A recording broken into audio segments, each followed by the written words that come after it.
warahmatullahi wabarakatuh. Bismillahirrahmanirrahim. Bismillahirkafi. Bismillahirsyafi.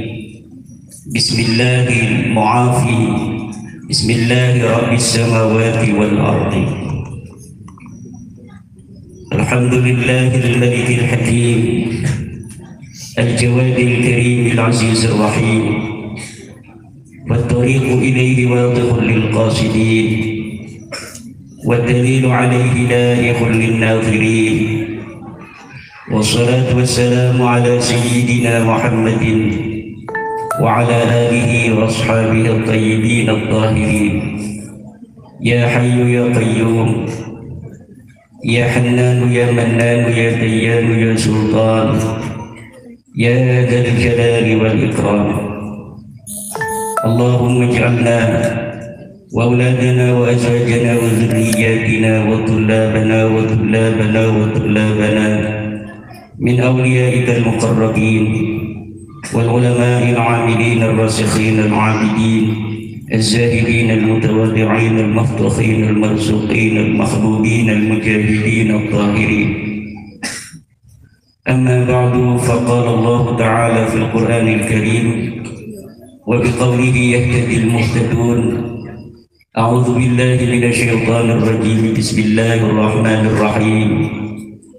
واصبر نفسك مع الذين يدعون ربهم بالغداة والعشي يريدون وجهه ولا تعد عيناك عنهم تريد زينة الحياة الدنيا ولا تطع من أغفلنا قلبه عن ذكرنا واتبع هواه وكان أمره فرطا.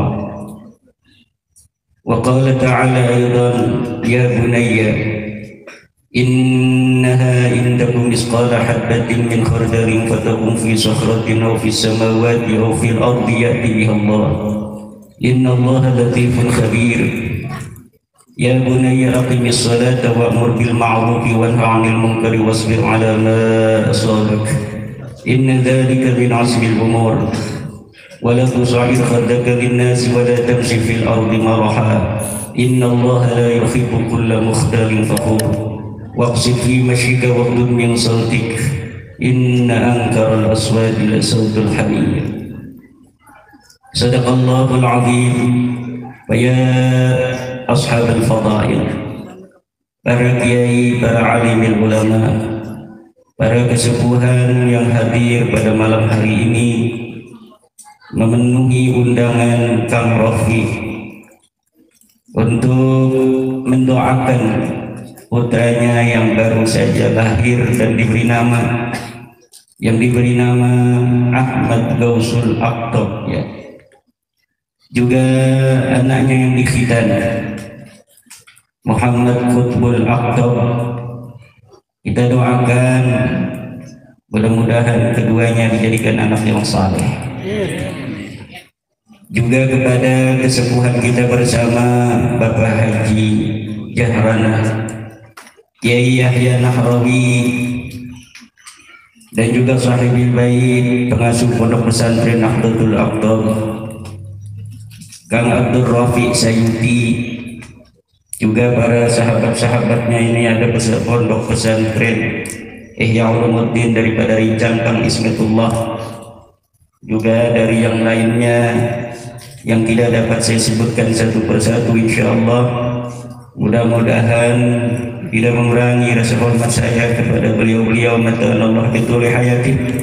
Wabil khusus seluruh kesepuhan, para ajengan, para kiai dari Pasir Gadung yang tidak dapat saya sebutkan satu persatu.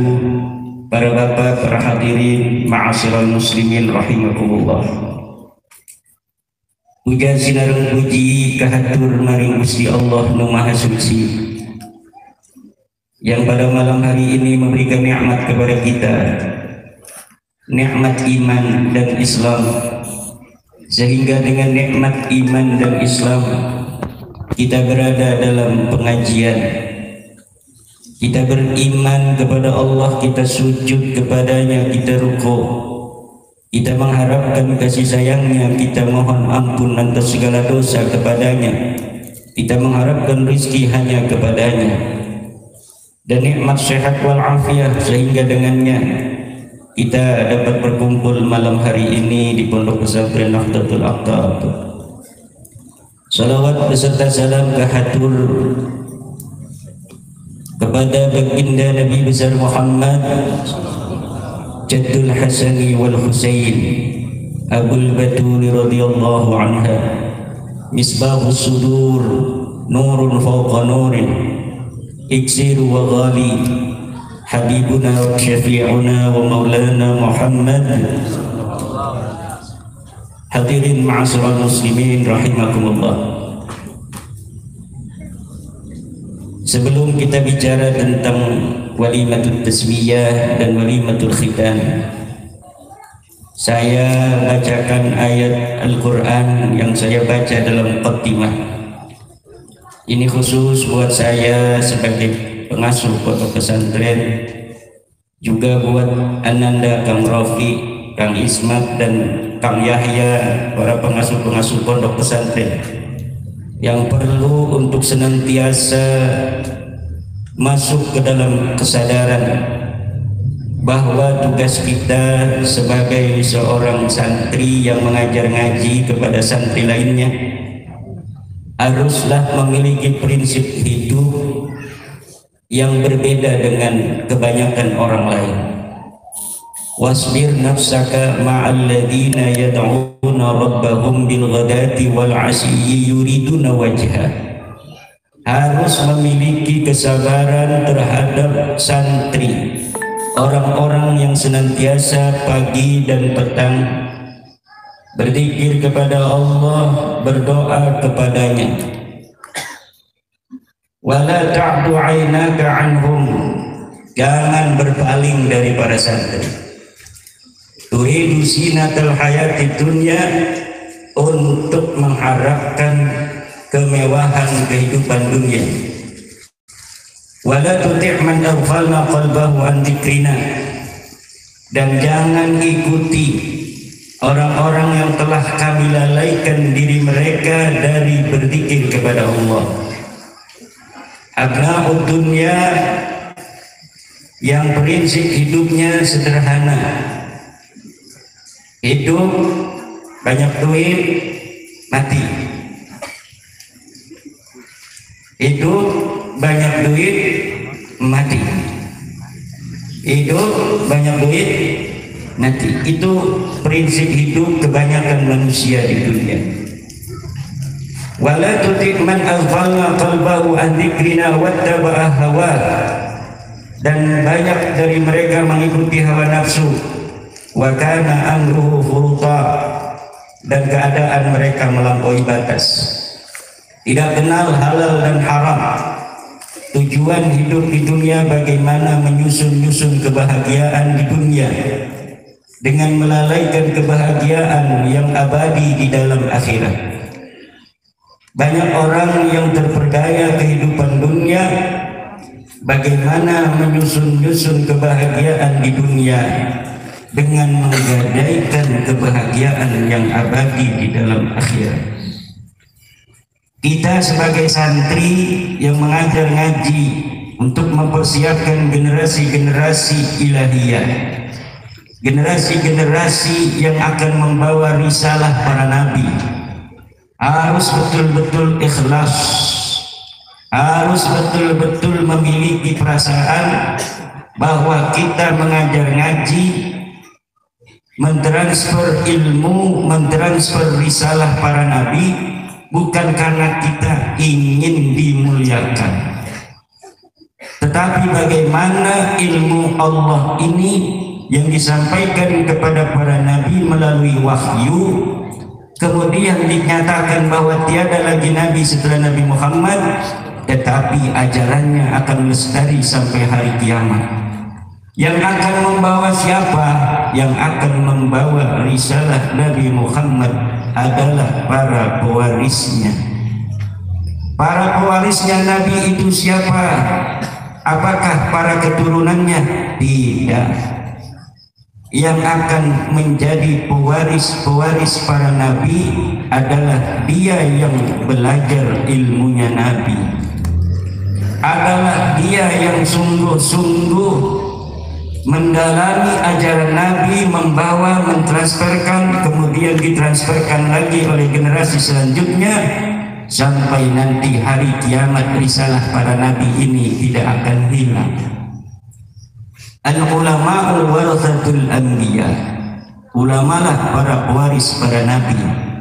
Pondok pesantren itu adalah kawah candra di muka, di mana para ulama dididik, di mana para ulama dipersiapkan.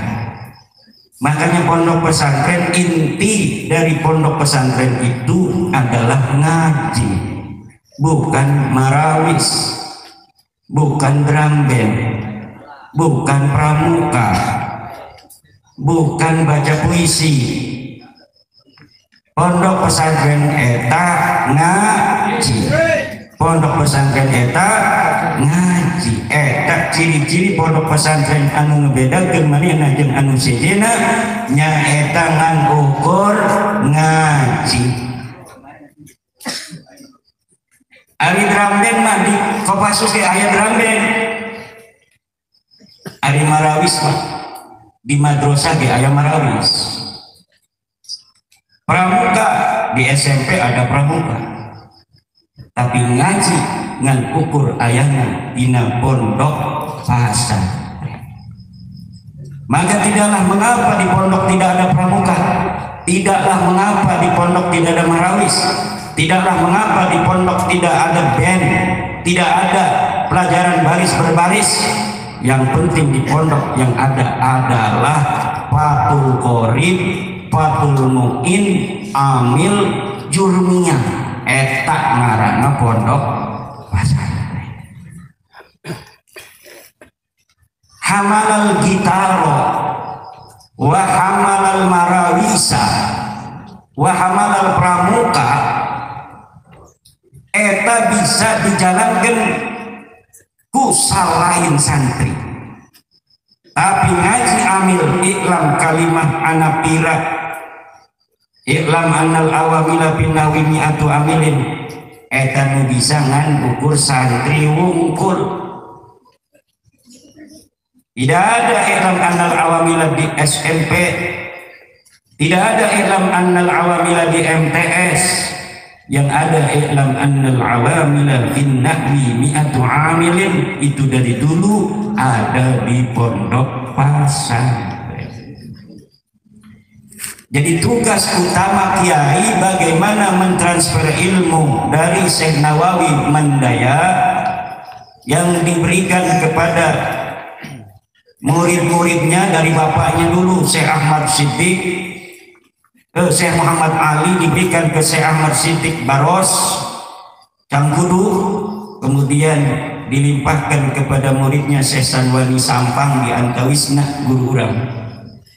Terus diberikan kepada saya berikan kepada Kang Rofi. Kang Rofi diberikan kepada para santri Nahdlatul Aqtab. Bagaimana cara membaca kitab kuning dengan baik dan benar? Bagaimana bisa membaca, bagaimana bisa memahami sehingga Al-Quran yang berbahasa Arab betul-betul bisa dipahami sedetil-detilnya. Kalau kita memahami Al-Quran hanya berdasar kepada terjemah, bagaimana kalau penterjemah itu menipu kita?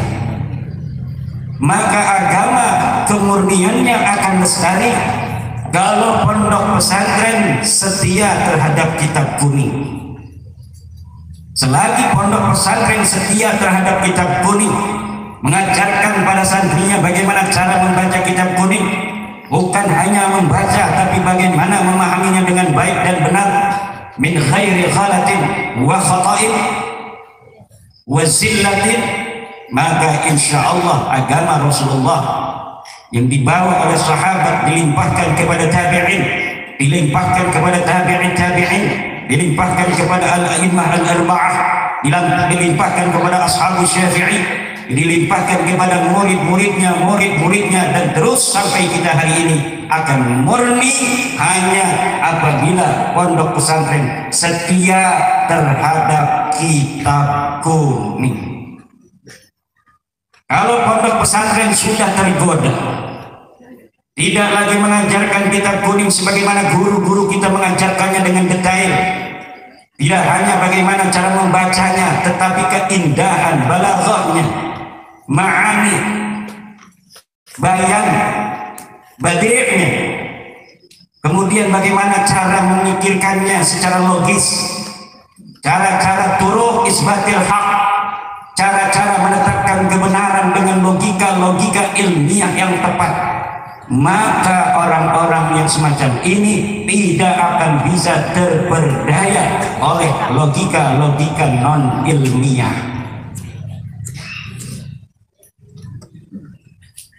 Pondok pesantren sekarang banyak yang bikin pondok. Bikin pondoknya karena banyak duit, mewah, tingkatnya langsung 3. Yang membangun bukan kiai, pengusaha mebel, kontraktor, bahkan anggota dewan, semua sekarang bikin pondok pesantren. Bagaimana anggota dewan bikin pondok pesantren? Wong dia tiap hari ada di kantor, walaupun dulu dia itu seorang santri. Akhirnya bangunannya nggak disebarkan ke seluruh pesantren, bangunan dia aja dimewahin. Kemenang pada punya pondok pesantren. Hanya kiai-kiai dari dulu ikhlas. Memang banyak kiai yang jangankan nyari, kiai itu diberi aja, banyak yang masih nggak mau nerima bantuan pemerintah. Kenapa? Kiai-kiai dari dulu biasa mandiri, seadanya. Ada yang geribit, dia geribit kamar santrinya. Majelisnya adanya seng-seng. Rumahnya seadanya udah biasa. Ada kemudian Allah kasih rizki, ada yang mau, ada yang enggak. Ada yang memohon, ada yang tidak. Kalau kita melihat ada kiai, dia nggak punya duit, itu berarti memang dia memilih nggak punya duit. Karena kalau dia sedikit saja hatinya pengen, Allah akan kasih.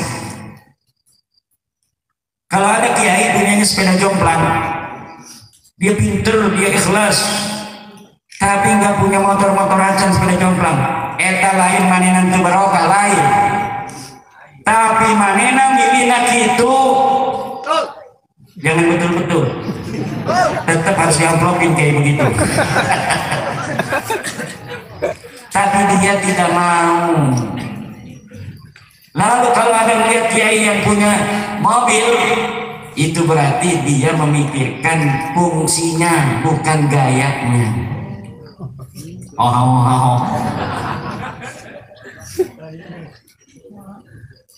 Hadirin ma'asyiral muslimin rahimakumullah. Ini yang harus dipegang oleh Ananda Abdul Rafi. Ini Ismetullah, ini daripada Rijang, dari saya sudah punya santri juga. Ini dari Baros. Mudah-mudahan barokah ilmunya semuanya. Dan santri-santri semua yang punya pondok pesantren Kang Yahya. Jangan pikirin banyak santri. Ini bukan Kang Robi, ini mah kakaknya ya. Siapa namanya? Rosi. Dia nyantri sama saya juga. Istrinya 2. Masya Allah. Alhamdulillah. Ini Pak Idowi juga ini. Punya pesantren belum? Belum. Banyakin duit aja kalau nggak punya pondok mah. Kalau sudah punya pondok, jangan mikirin duit. Mikirin bagaimana kita bisa mengajarkan ilmu walau santrinya 1. Jangan pernah pengasuh pondok mikirinnya santri banyak. Kayak saya sekarang, bingung kebanyakan santri, ngajarnya jadi ngebagi-bagi waktu, metode, logi agar anak-anak semuanya standar bisa seperti dulu saya santrinya hanya 50. Itu rumit mikirnya. Tiap tahun saya ganti metodologi. Oh ini kurang tepat, saya ganti lagi begini karena jadwalnya banyak. Laki-laki 9 kelas, perempuan 10 kelas ngaji. Gimana supaya walaupun saya nggak ngajar langsung, anak santri baru tetap dia standarnya sama. Saya bikin kurikulum baru. Tapi kalau santrinya hanya 50, saya dulu enak, semuanya bisa kelihatan, nggak usah ngatur-ngatur waktu terlalu rumit.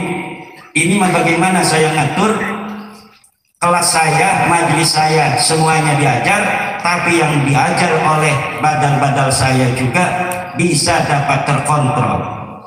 Akhirnya saya pakai metodologi, setiap 1 minggu sekali santri baru pun saya ajar sendiri.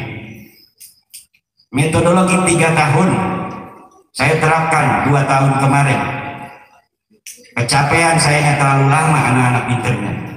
Kalau dulu masih 50 santri, saya pakai metodologi 1 tahun, mudah-mudahan anak bisa baca kitab kuning. Santri tambah banyak, ganti 2 tahun. Santri tambah banyak, ganti metodologi 3 tahun. Tidak boleh ditambah sampai 4 tahun lagi. Sekarang saya kurangi lagi, metodologi saya ganti metode 2 tahun, bisa baca kitab lagi walau santrinya banyak. Belum teruji karena baru 1 minggu dilaksanakan. Sampai 1 tahun ke depan, saya lihat metode ini bisa tidak untuk mengatasi banyaknya santri, tapi tetap semua santri sama perhatiannya oleh gurunya walaupun kelasnya berbeda-beda. Ini rumit. Makanya yang santrinya masih 50, 30, 15 ini harus syukur pada Allah, nggak terlalu bingung-bingung gitu. Tinggal ajarin aja nih anak orang yang dititipin dengan benar. Kita ajarin sesuai dengan ajaran guru-guru kita zaman dulu. Ngaji iklam annal awamila bin nabi mi'atu amili sampai selesai, kemudian kita ajarin dia nartib, ajarin dia ngilal, dia ngasal, kemudian ajarin nahu-nahu yang lebih tinggi sedikit, mukhtasar jiddan, asmawi dan sebagainya, mau kabul hatul i'rab ke albiyah, bagaimana fikih ini dia paham matan takrib sedina, kemudian naik ke Fathul Qarib Sittin Riyadul Badi'ah, kemudian ke Fathul Mu'in, ke Fathul Wahab. Itulah yang harus ada di pikiran santri yang sudah ngajar ngaji. Saya nggak manggil kiai. Kenapa? Jangan buru-buru. Panggilnya santri yang udah ngajar ngaji aja. Nanti ketuaan cepet, matinya cepet lagi. Santri. Jadi kita sebagai pengasuh pesantren harus merasa diri kita terus menjadi santri. Dan kita persiapkan yang matang otak kita, bagaimana anak-anak yang dititipkan oleh orang tuanya ini betul-betul kita jadikan sebagai anak sendiri untuk kita didik dengan sebenar-benarnya didikan. Kita tidak perlu untuk memikirkan hal-hal yang lain selain pondok pesantren. Tidak juga seorang pengasuh pesantren itu harus mikirin omongan orang lain terhadap kita. Isbir ala ma yaqulun. Kita didik aja santri kita dengan benar, sesuai dengan ajaran-ajaran daripada leluhur-leluhur kita, para ulama-ulama yang mendahului kita, guru-guru kita, yang mendapatkannya dari gurunya, mendapatkannya dari tabi'in, mendapatkannya dari sahabat, mendapatkannya dari Rasulullah Muhammad sallallahu alaihi wasallam, bi anna ulama hum al-warasah lil anbiya. Nah, pewaris-pewaris para nabi mustikanya diberikan kepada sahabat. Dari sahabat mustika ini diberikan kepada pengikutnya, namanya tabi'in. Pengikut daripada tabi' itu adalah tabi'ut tabi', tabi'una tabi'un, tabi'ina tabi'in. Jangan sampai mustika kita pas dilinearkan berbeda dengan mustikanya Rasulullah. Faraid boleh berbeda, metodologi antara satu santri dengan temannya satu pesantren boleh berbeda untuk mencapai tujuan seperti yang telah dicapai gurunya. Likulli zamanin tajdidun, setiap zaman ada pembaruan, boleh, tetapi kesimpulannya sama, yaitu mustika Rasulullah Muhammad sallallahu alaihi wasallam. Apa mustika Rasulullah? Al-Quran, Al-Hadis. Apa yang kita ajarkan tidak boleh bertentangan dengan Al-Quran dan Al-Hadis. Wa in tanaza'tum fi syai'in farudduhu ila Allah war Rasul. Ila Allah itu Al-Quran, war Rasul adalah sunnah. Kesimpulan tafsir boleh berbeda. Perbedaan kesimpulan, perbedaan tafsir harus teruji sebagai perbedaan yang berdasarkan tariqul haq fi isbatil haq. Ada tariqul haq fi isbatil haq. Ada tariqul haq fi isbatil batil. Ada tariqul batil fi isbatil haq. Kita harus menggunakan tariqul haq fi isbatil haq. Metode yang benar untuk menetapkan kebenaran. Kebenaran ilmiah itu logik.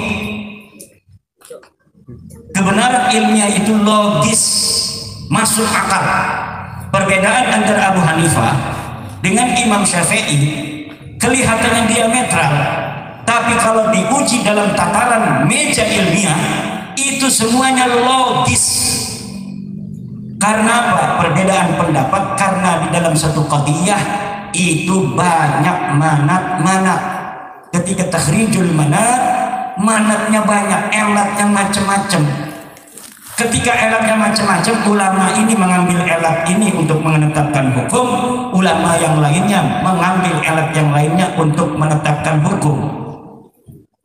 Cara pentahqiqul manatnya berbeda, sehingga kesimpulannya berbeda. Tetapi jika diuji dalam kebenaran ilmiah di meja munaqasyah itu masuk akal semua.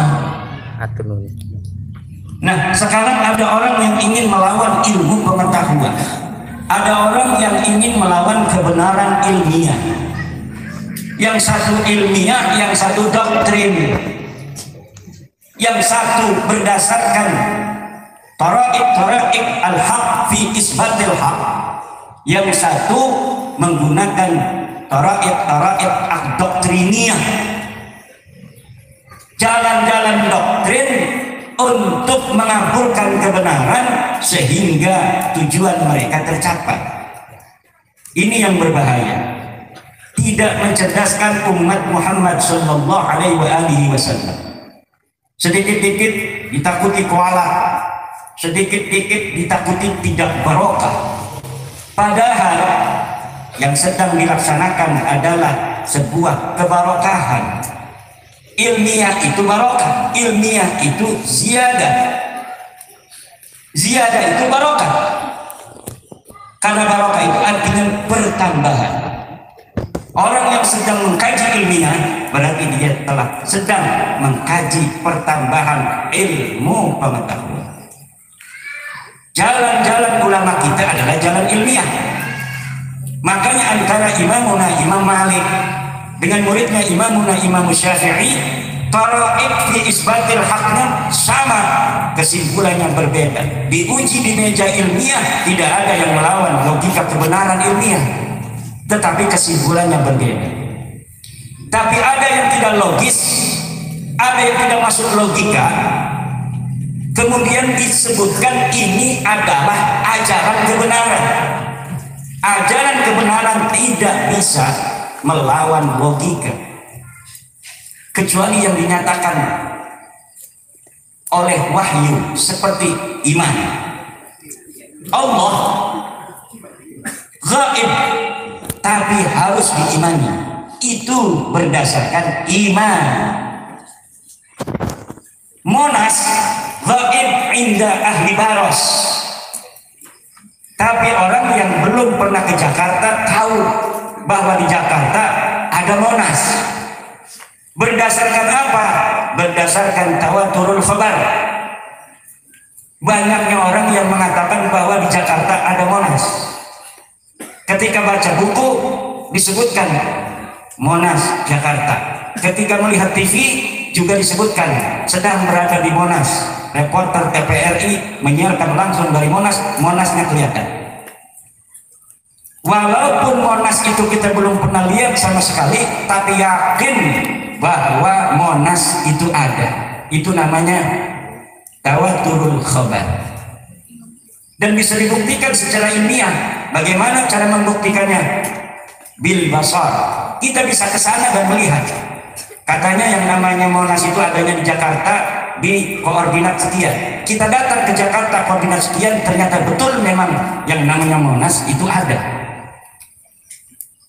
Tetapi walaupun tawaturul khabar, kalau setelah kita ke Jakarta, kemudian ternyata Monas itu tidak ada, kita lihat di koordinat Google Map katanya di koordinat 390. Ternyata setelah kita ada di koordinat 390, ternyata memang Monas ini tidak ada. Misal, maka tawaturul khabar itu tidak bisa melawan hakikat ilmiah bil basar bahwa Monas itu tidak ada. Tetapi itu hanya contoh, Monas nyatanya ada, dan saya pernah ke Monas, melihat Monas itu ada. Kecil saya mendengar Monas itu di Jakarta, setelah besar saya nyatakan dengan mata kepala sendiri bahwa Monas itu ada.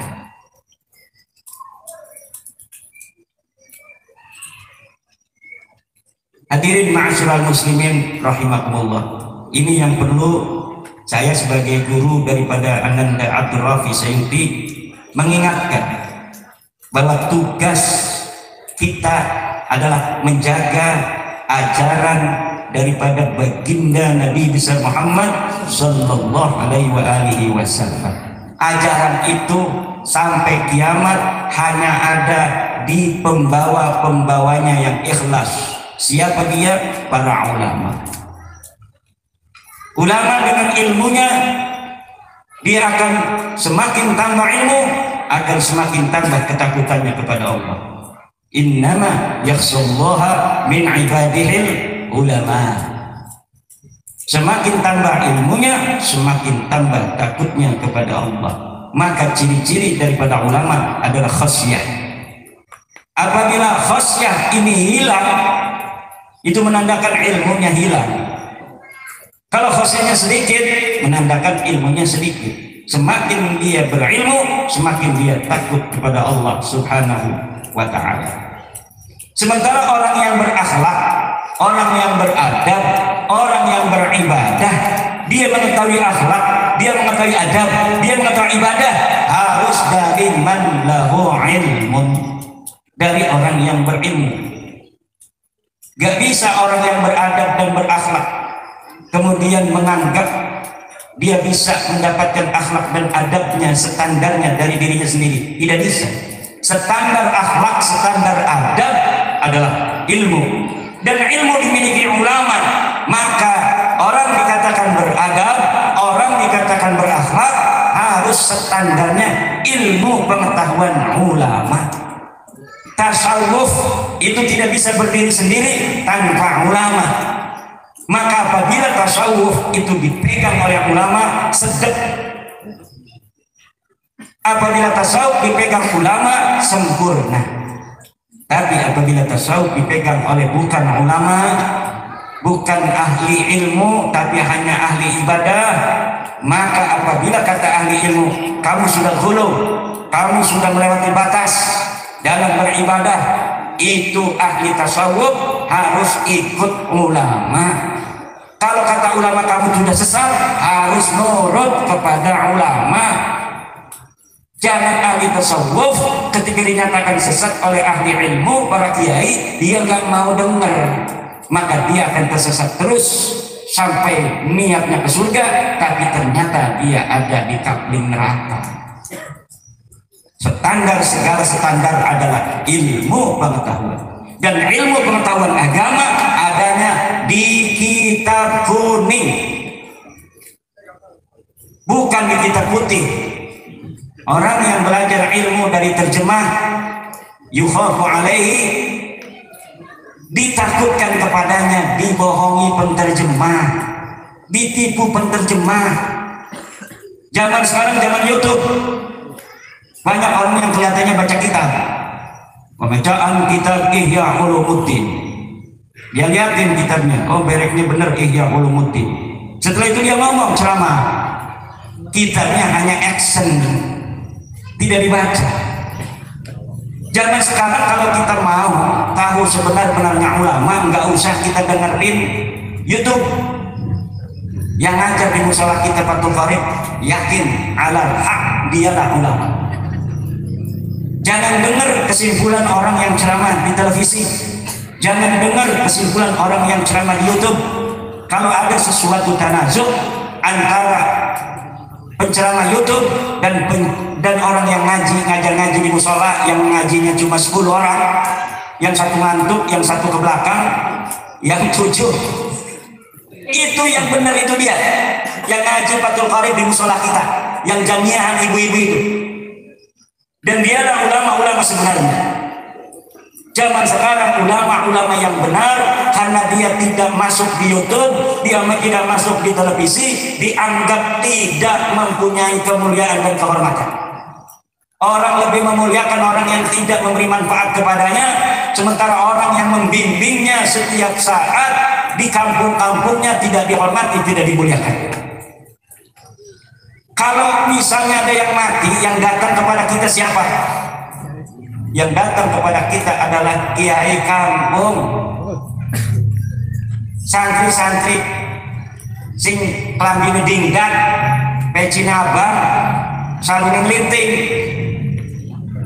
Pasar Baros lagi rame, ada yang meninggal di kampung, semua orang kampungnya banyak pedagang. Siapa yang kalau innalillahi datang duluan? Santri. Betul nggak?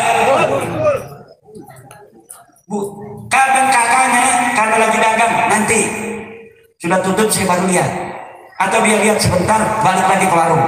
Tapi santri bismillah baca yasin nggak berhenti sampai dia dimakamin, gantian santri-santri yang pengangguran itu yang mengawal kita menuju ke alam barzakh. Yang sekarang kita baru melahirkan anak kita, diberi nama atau jangan beri nama, subuh tamu dulu, sore-sorenya siapa yang doain? Kiai kampung. Kenapa kiai kampung sekarang tidak dimuliakan? Kiai yang gak ada kaitan dengan kita, orang yang dianggap ustadz dari kota, itu yang dimuliakan. Yang harus pertama dimuliakan orang yang paling bermanfaat untuk kita. Siapa? Kiai kampung kita.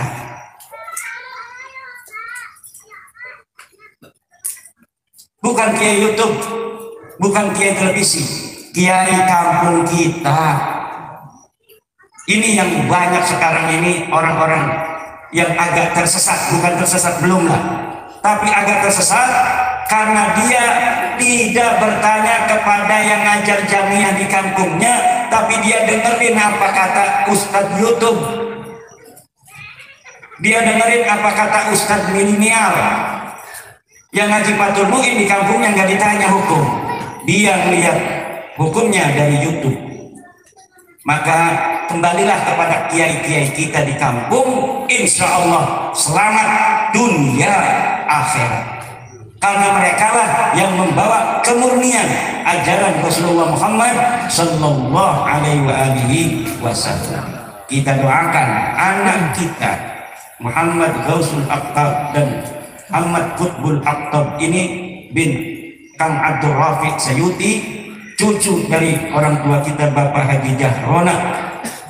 Semoga menjadi anak yang saleh, anak yang saleh, dan dia nanti panjang umur, ngajinya cukup seperti kita dulu ngaji, Amil, Jurmiyah, Fathul Qarib, Fathul Mu'in, Tafsir Qobari, udah begitu-begitu aja. Kalau misalnya kita yang telah memegang bara api kesantrian ini, anak cucunya ingin seperti orang, maka belum tentu orang lain akan mampu untuk memegang kesantrian itu. Maka kita dulu aja, anak-anak kita, cucu-cucu kita teguhkan untuk berada fi thariqil haq, ala thariqil haq, yaitu thariq Muhammadin sallallahu alaihi wasallam, wa thariqul ulama, thariq Abu Yadiyati, thariq Mama Halimi Baros, itu yang benar. Jangan kita terberdaya oleh jalan-jalan selain jalan-jalan daripada kiai-kiai kita, karena ini yang akan mudah terperdaya. Kelihatannya bagus yang baru-baru itu, tetapi ternyata tidak seindah kelihatannya. Banyak orang terperdaya, banyak orang tertipu, kita dimanfaatkan. Karena ternyata tujuan mereka bukan untuk membawa kita ke dalam surga, tapi tujuannya banyak yang hanya untuk menaikkan dirinya, martabatnya, harakatnya. Walaupun dengan itu mereka akan menyesatkan orang-orang yang mengikutinya. Na'udzubillah, summa na'udzubillahi min dzalik. Ingat, Al ulama warathatul anbiya. Ulama lah pewaris para nabi. Siapa saja orang yang punya ilmu para nabi, dialah pewaris daripada para nabi. Pewaris para nabi bukan dia yang mengaku keturunannya, apalagi keturunan yang gak nyambung. Walaupun keturunan benar-benar keturunan, dia tidak bisa dikatakan pewaris nabi kalau dia tidak punya ilmu nabi. Apalagi yang sudah terbukti putus hubungannya, silsilahnya dengan Rasul 550 tahun. Pengen terus nyambung pada Rasul sampai ganti-ganti kakek, segala macam, segala cara diganti agar terlihat nampak punya hubungan langsung dengan Rasulullah. Tidak bisa. Ilmu pengetahuan sudah menyebar. Ilmiah harus dilawan ilmiah. Tidak boleh ilmiah dilawan dengan doktrin semata. Ilmu pengetahuan setiap saat terus berkembang. Teknologi diketemukan oleh para ahlinya. Untuk mengetahui seseorang, putra seseorang sudah ada tes DNA. Untuk mengetahui penyakit sudah bisa diraba-raba, orang ini berpotensi penyakit anu. Ilmu pengetahuan tidak bisa dilawan hanya dengan doktrin. Inilah tradisi pondok pesantren, tradisi ilmiah yang tidak boleh mundur ke belakang menjadi tradisi doktrin dan khurafat. Mungkin demikianlah yang dapat saya sampaikan. Wallahu wal muwaffiq ila aqwamit thoriqin. Wassalamualaikum warahmatullahi